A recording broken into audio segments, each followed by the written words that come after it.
वस्त्र फटे तन पर हैं जिसके, ढांप रहा तन जाने कैसे।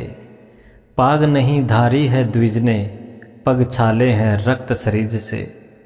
इसी दशा में विप्र सुदामा पहुँचा जाकर पुरी द्वार का। ऊंचे सदन विशाल द्वार, वह विप्र रह गया ठगासा। समाचार पा कृष्ण सुदामा को मिलने नग्न पांव चले आए। देख सखा कि यह दीन दशा, कृष्ण नयन जल से भर आए। निज महल ले जाकर उसको निज सिंहासन रूढ़ किया। हुए स्वयं आसीन धरा पर, चर को जल आदेश दिया। पर जल को हाथ लगाया नहीं, अश्रु नयन सखा पग धोए। रानी सभी ठगी सी खड़ी, नयनों की जलमाल पिरोए। लेके विदा निज मीत सुदामा, खाली हाथ चले लेकर। चकित हुए निज धाम पहुँच, बिन मांगे ही दिया चक्रधर। नमस्कार, भक्ति कथा और कहानी में आपका स्वागत है। सुदामा के साथ बातें करते हुए कब कृष्ण उनके पांव दबाने लगे, ये सुदामा को पता ही नहीं चला। सुदामा सो चुके थे, किंतु कृष्ण अपनी ही सोच में मगन उनके पांव दबाते हुए बचपन की बातें करते चले जा रहे थे कि तभी रुक्मिणी ने उनके कंधे पर हाथ रखा। कृष्ण ने चौंक कर पहले उन्हें देखा और फिर सुदामा को, फिर उनका आश्चर्य समझकर वहां से उठकर अपने कक्ष में चल दिए।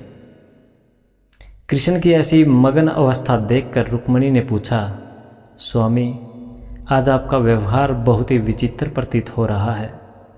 आप जो इस संसार के बड़े से बड़े सम्राट के द्वारका आने पर उनसे तनिक भी प्रभावित नहीं होते हैं, वो अपने मित्र के आगमन की सूचना पर इतने भाव विह्वल हो गए कि भोजन छोड़कर नंगे पांव उन्हें लेने के लिए भागते चले गए।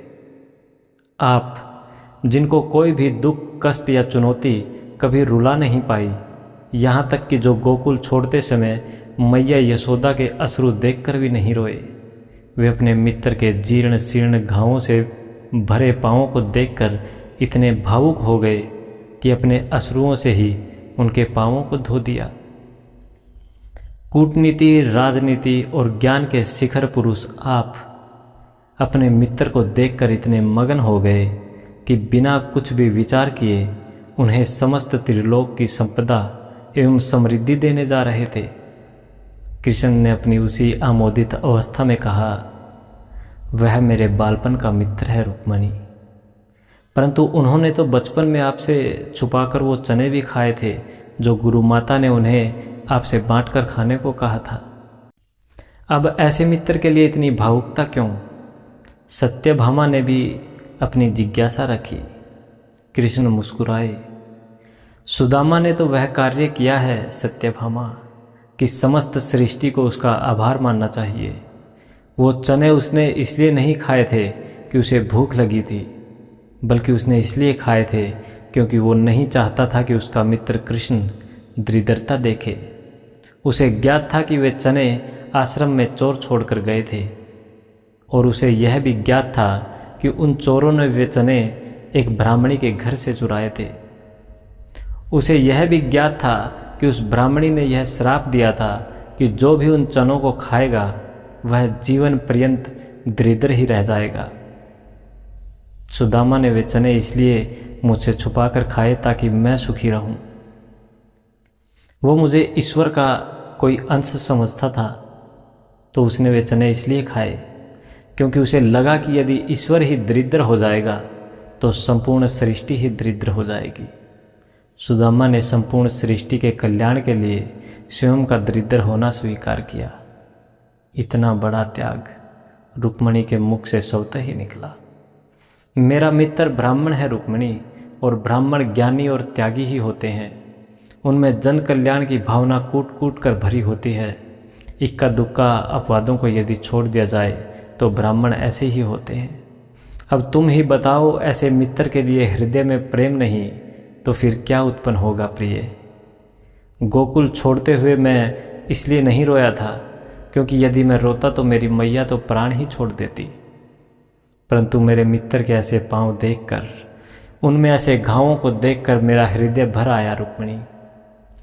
उसके पाँवों में ऐसे घाव और जीवन में उसकी ऐसी दशा मात्र इसलिए हुई क्योंकि वह अपने इस मित्र का भला चाहता था। पता है रुक्मिणी, परिवार को छोड़कर किसी और ने कभी इस कृष्ण का इतना भला नहीं चाहा। लोग बाग तो मुझसे उनका भला करने की अपेक्षा रखते हैं।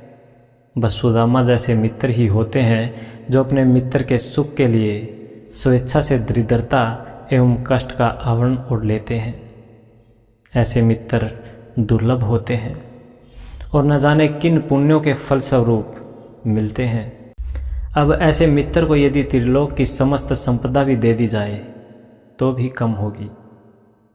कृष्ण अपने भावुकता से भर्राए हुए स्वर में बोले। इधर कक्ष में समस्त रानियों के नेत्र सजल थे और उधर कक्ष के बाहर खड़े सुदामा के नेत्रों से गंगा यमुना बह रही थी। जय श्री कृष्ण, जय हिंद।